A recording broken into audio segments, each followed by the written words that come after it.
هي الحلقات تحفظني بآيات من القرآن، هي الحلقات تملأني بحب المصطفى العدنان، هي الحلقات تحفظني بآيات من القرآن، هي الحلقات تملأني بحب المصطفى العدنان، وأخلص نيتي دوما لرب واحد ديان بروح ملؤها طهر.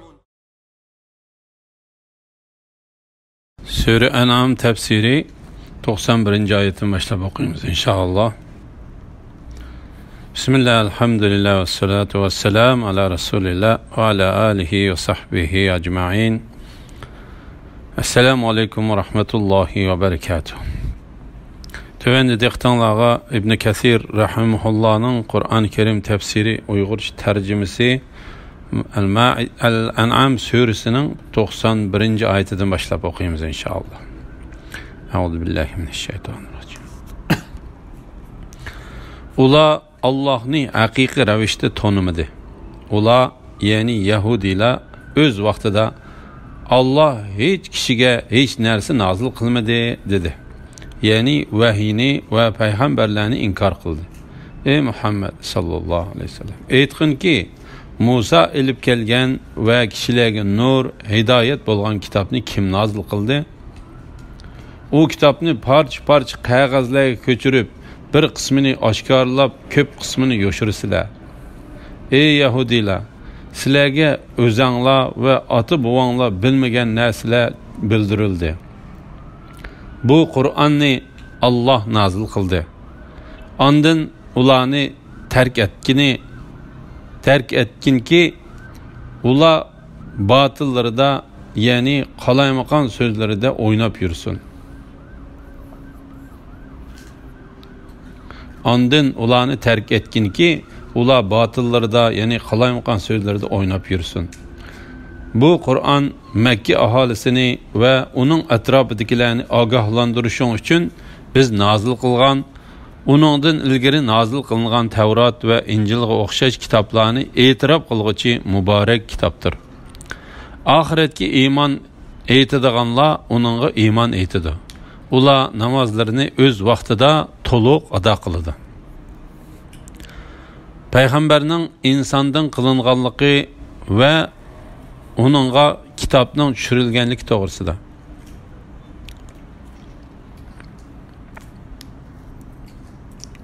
Ular Allah'ni haqiqiy ravishda tanımadi.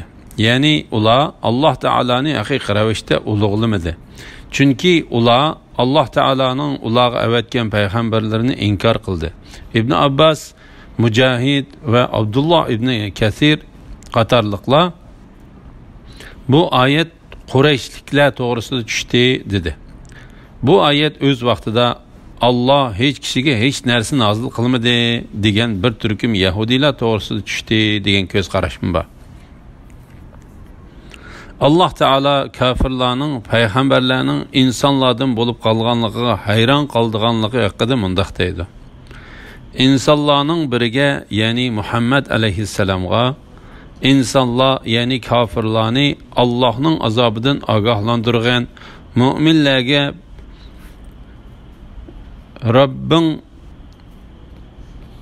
Rabbining dargohida qilgan yaxshi amallari uchun yuqori o'ringa erishadiganligi bilan xo'sh xabar bergan deb vahiy qilganligimizdan ular ajablanamdi.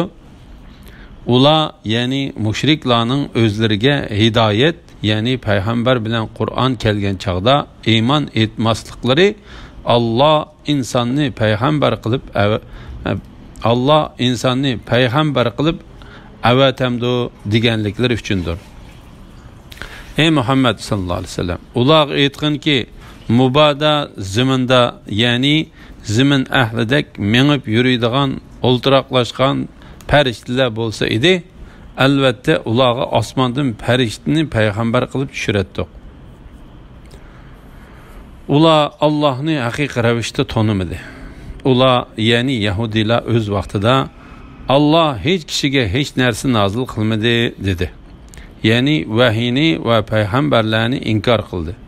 Ondan Allah Taala Muhammed aleyhisselamga öz tarafidan birer kişiga vahiyning tushirilganligini inkor qilguvchilarga mundaq deb javob berishini buyurdi.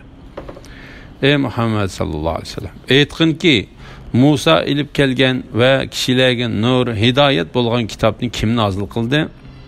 Ya'ni u bo'lsa-mu sizlar biladigan Tavratdir.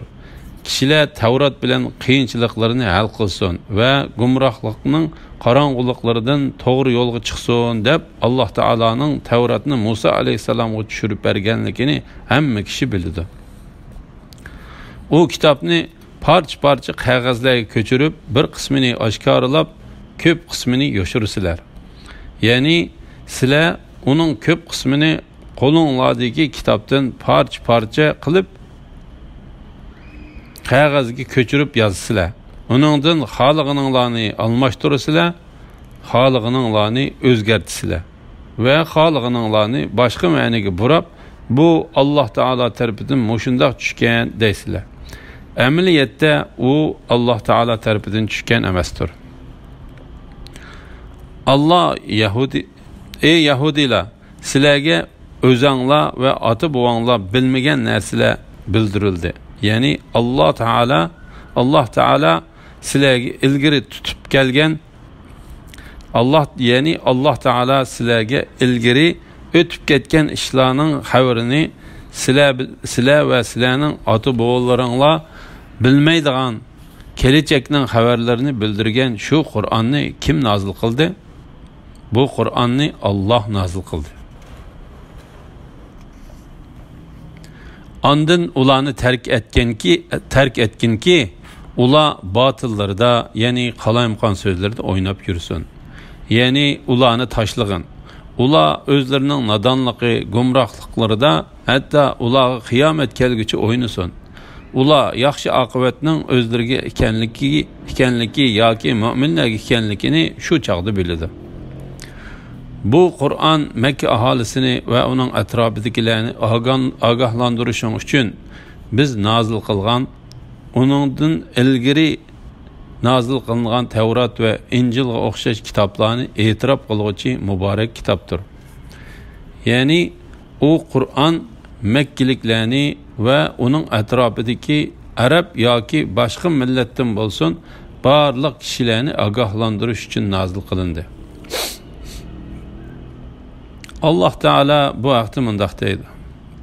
Ey Muhammed sallallahu aleyhi ve sellem, aytqinki, ey insonlar, men haqiqatan sizlarning hammanglarga Allah tarafidan avatilgan elchiman. Bu Qur'on menga sizlarni va qiyomatgacha Qur'on yetgan kishilarni ogohlantirish uchun vahiy qilindi. Kimiki Qur'onni inkor qiladigan, uningga va'da qilingan joy do'zaxdir. Bütün jahon ahlini Allohning azobidan ogohlantiruvchi bo'lishi uchun bendisiga, ya'ni Muhammad alayhissalomga haq bilan botilni ayiruvchi Qur'onni nozil qilgan Allohning barkati buyukdir.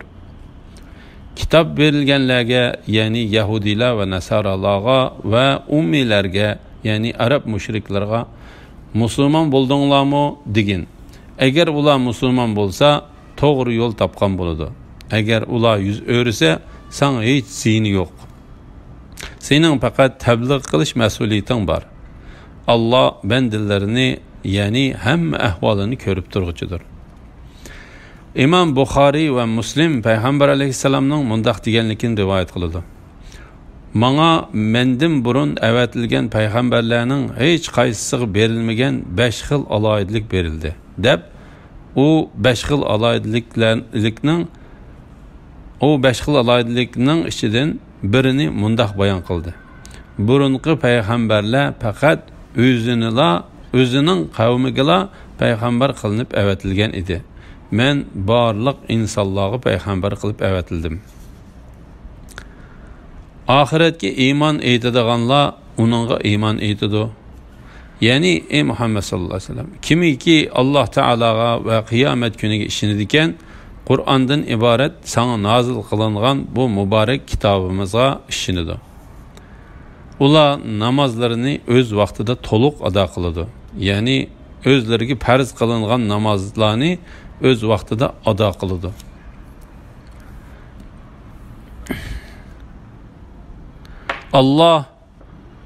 Allohga yolg'on chaplagan yoki o'ziga hech narsa vahiy qilinmagan turug'liq menga vahiy qilindi degan yoki Alloh nozil qilgandek menmi kitob nozil qila olmayman degan kishilardanmi zolim kishilar bormi? Ey Muhammad sallallohu alayhi vasallam, zolimlarni sakratda tushgan vaqtlarda ko'rsang, albatta qo'rqinchli holatini ko'rsan. Farishtalar, ya'ni azob farishtalari qo'llarini so'zib, sizlar jonlaringlarni chiqaringlar. Sizlar Alloh to'g'risida haqsiz so'zlarni qilganliginglar, ya'ni iftiro qilganliginglar, shirk keltirganliginglar, bala nisbat berganliginglar va Allohning oyatlarini mansitmaganliginglar uchun bugun xo'rlag'uchi azob bilan jazolanasizlar deydi. Biz dastlabda sizlarni qandoq xalq etgan bo'lsak, dargohimizga shundoq tanho keldinglar. Sizlarga biz ato qilgan narsalarni orqanglarda, ya'ni dunyoda qo'yib keldinglar. Ibodat qilinishga tegishli bo'lishda Allohning sheriklari deb gumon qilgan shafaatchilarni sizlar bilan birga ko'rmaymiz-ku. Ular bilan sizlarning oranglardagi munosabat haqiqatan uzildi. Sizlar shafaat qiladi deb gumon qilgan butlar barbod bo'ldi. Alloh taologa bo'hton chaplagan va menga vahiy tushdi deb da'vo qilgan kishidan ortiq o'ziga uvol qilg'uchining yo'qligi to'g'risida. Allohga yolg'on chaplagan yoki o'ziga hech narsa vahiy qilinmagan turug'liq menga vahiy qilindi degan yoki Alloh nozil qilgandek menmi kitob nozil qila olmayman degan kishilardanmi zolim kishilar bormi? Ya'ni Alloh taologa bo'hton to'qib, uning sheriklari bor yoki bolasi bor yoki Alloh taolo uni payg'ambar qilmasimi, meni Alloh taolo payg'ambar qilib avatdi deb da'vo qilgan va yoki Alloh taolo tarafidan kelgan vahiyga o'zining to'qigan so'zlari bilan qarish turmoqchi bo'lganligini da'vo qilgan kishidanmi ortiq o'ziga uvol qilg'uchi yo'qdir.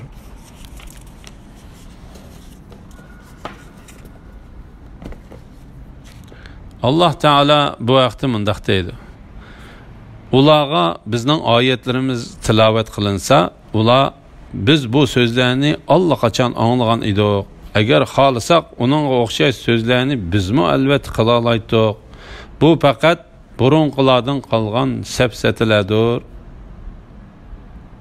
Bu burunqilardan qolgan afsonalardir dedi. Özleriga uvol qilg'uvchilarning o'lim oldidagi va qiyomat kunidagi ahvollari to'g'risida.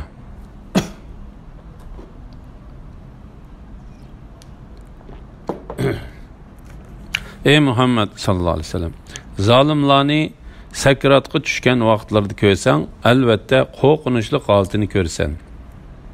Ya'ni sakratga tushib qiynalayotgan vaqtida farishtalar, ya'ni azob farishtalari qo'llarini so'zib, ya'ni qo'llarini urush uchun sunib,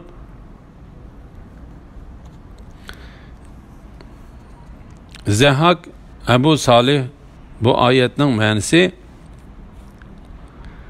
azob farishtalari qo'llarini azoblash uchun sunadi deganlikdir dedi. U farishtalarning kofirlarni uradiganligi to'g'risida Alloh taolo mundaq deydi: Farishtalar Badr urushida kofirlarning jonlarini ilayotganda ularning yuzlariga va orqalariga urayotganligini ko'rsang eding, albatta qo'rqinchli holini ko'rgan bo'larding. Farishtalar ularga do'zaxning kuydirguchi azobini tetinglar deydi. Farishtalar, ya'ni azob farishtalari qo'llarini so'zib, ya'ni ular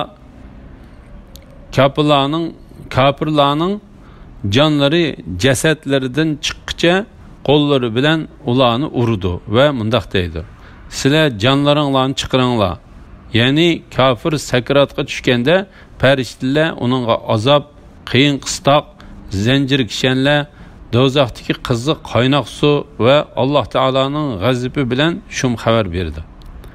Shuning bilan qo'rqinishdan jini jasadiga qaytib tarab ketadi va jini chiqishga unumaydi. Shuning bilan farishtalar hatto uning jini tenidan ayrilib chiqquncha urdi. La ilaha illalloh. Sizlar jonlaringlarni chiqaringlar. Sizlar Alloh to'g'risida haqsiz so'zlarni qilganliginglar, ya'ni iftira qilganliginglar, shirik keltirganliginglar, bola nisbat berganliginglar va Allohning oyatlarini mansitmaganliginglar uchun bugun xo'rlig'uchi azob bilan jazolansizlar deydi. Ya'ni sizlar Alloh taolaga bo'hton choplaganliginglar, uning oyatlariga ergishishdan va uning payg'ambarlariga bo'ysunishdan bosh-boshdoqlik qilganliginglar uchun bugun eng qattiq xorliqqa uchraysizlar.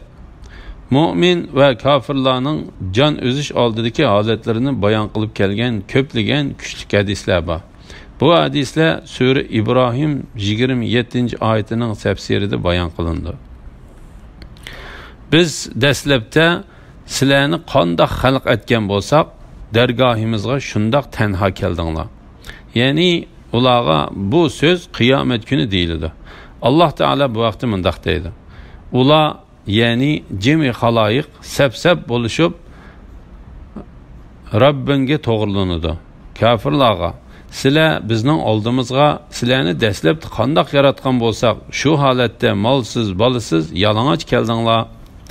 Ya'ni biz sizlarni qandoq yaratgan bo'lsak, shu paytda qaytirib keldik.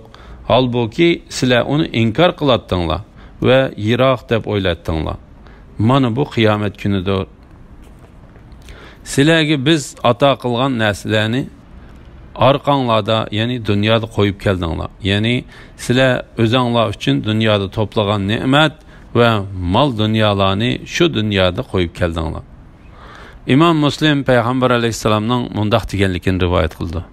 Odam bolasi mening melim deydi.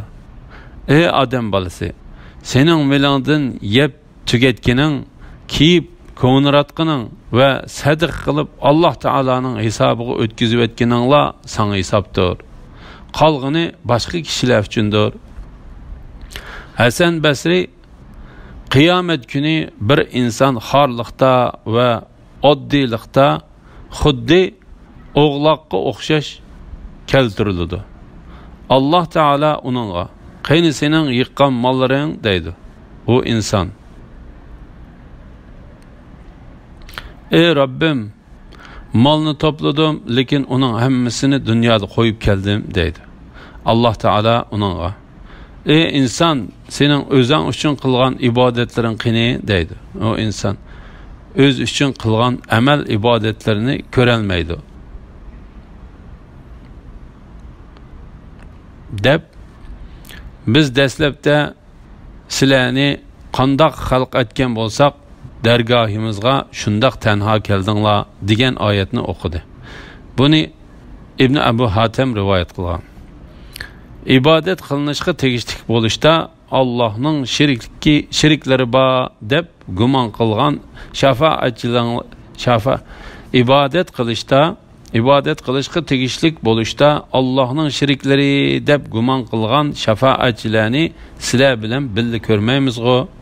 Ya'ni bu oyat kofirlarning agar qiyomat bo'lib qolsa, o'zlariga dunyoda va oxiratda asqatidi deb gumon qilishib, dunyoda butlarni va Alloh taolaning o'xshashlari deb qaragan narsalarni Alloh taolaning sheriklari deb qaraganliklari uchun ularni ayiblash va tanqid qilish uchun kelgandir. Qiyomat bo'lganda ularning o'ttirisidagi munosabat usulida ularni azdurgan narsalarni ulardan yo'q qiladi. Ularning Alloh taolaning shirki deb bo'hton qilgan butlari ulardan qochidi. Alloh taolo bütün xaloyiqlarning ustida turib mundaq deb nido qildi. sizlar gumon qilgan mening sheriklarim qayerda? Ularga yana mundaq deyildi. Sizlar ilgari Allohni qo'yib cho'qingan narsanglar qayerda? Ular sizlarga yordam bera olamdi yo o'zlariga yordam bera olamdi? İbadet qilinish tegishli bo'lishda Allohning sheriklari deb gumon qilgan shafaatchilarni sizlar bilan birga ko'rmaymiz-ku. Ya'ni sizlar ibodatlarda Alloh taolaga sherik qilib, uningga ibodat qilgan narsanglarni sizlar bilan birga ko'rmaymiz-ku. Ular bilan sizlarning oranglardagi munosabat haqiqiy uzildi, haqiqatdan uzildi. Ya'ni sizlarning oranglardagi aloqa va munosabat uzildi. Sizlar shafaat qiladi deb gumon qilgan butlar barbod bo'ldi. Ya'ni sizlarning butlardan qilgan tama orzuyinglar barbod bo'ldi. Alloh taolo bu vaqtda mundaq deydi. Ayni vaqtda agash turgichilar azobni ko'rib, agash kuchilardan ado juda bo'ladi. Ularning o'zaro munosabati, ya'ni dunyodagi do'stligi uziladi. Agash kuchilar Kaşki bizlerge dünyaya qaytışqı bolsa idi, ular bizden ada juda bolğandek, biz mi ulardan ada juda bulatdık deydi. Allah ularga yaman işlerinin hasad bolğanlıqını muşundaq görüstüdü. Allah ularga yaman işlerinin hasret bolğanlıqını muşundaq görüstüdü. Ular dövzaqdan çıkmaydı. Sur çilingan günde ularning orasidagi tuqqanchilik mavjud bo'lmay qoladi. Bir-birining ahvolini so'rashmaydi. İbrahim aytdi: "Bu dunyoda butlarga cho'qinish maqsadida yig'ilishinglarning oranglardagi do'stlikqa sabab bo'lishi uchun Allohni qo'yib butlarni ma'bud qilib oldinglar. Ondan qiyomat kuni ba'zinglar inkor qilsizlar. Ba'zinglar lanet o'qiysizlar. Ya'ni qiyomat kuni mazkur do'stlik dushmanlikka aylanadi. Agash turgichilar agash kuchilardan ado juda bo'ladi. Agash kuchilar agash turgichilarga la'nat o'qiydi. Chunki ularning dunyodagi do'stligi Alloh uchun bo'lgan emas. Sizlarning joyinglar dovzax bo'ladi. Sizlarni dovzaxdan qutuldiradigan hech qanday yordamchi bo'lmaydi. Ularga shirik keltirgan ma'budlaringlarni chaqiringlar deyilgan, aman ular shirik keltirilgan ma'budlarni chaqirdi. Ulardan javob kelmaydi. Ular azobni ko'rgan chaqda kafir bo'lganliklariga nadomat qilib, dunyodagi vaqtida hidoyat topgan bo'lishlarini orzu qiladi. Qiyomat kuni ularning hammasini hisob elish uchun yig'imiz. Ondan mushriklarga Allah'ның şerikleri deb e'tiqod qilgan ma'budlaringlar qayerda deymiz. Ondan ular faqat özür aytib, dunyodagi chog'lardagiga o'xshash yolg'onga iltijo qilib, Rabbimiz Allah bilan qasam qilamizki, biz mushrik bo'lmagan edik deydi. Ularning biz mushrik bo'lmagan deb o'zlariga qarshi qandoq yolg'on so'zlaganligiga qarag'in. Ularning Allohning sheriklari deb bo'hton chaplagan butları ulardan qochidi. Bu vaqt kelgan oyatlar nihoyat ko'pdir. Alhamdulillah, Alloh shukrlar bo'lsin. Yuqorida Sura Al-An'am tafsiridan 94-oyatgacha angladinglar. Oxirini keyin qitimliq o'qishimiz davomlashtiramiz inshaalloh. Va sallallohu ala Muhammad va ala alihi va sahbihi va sallam. Esselamu aleyküm ve rahmetullahi ve berekatuhu.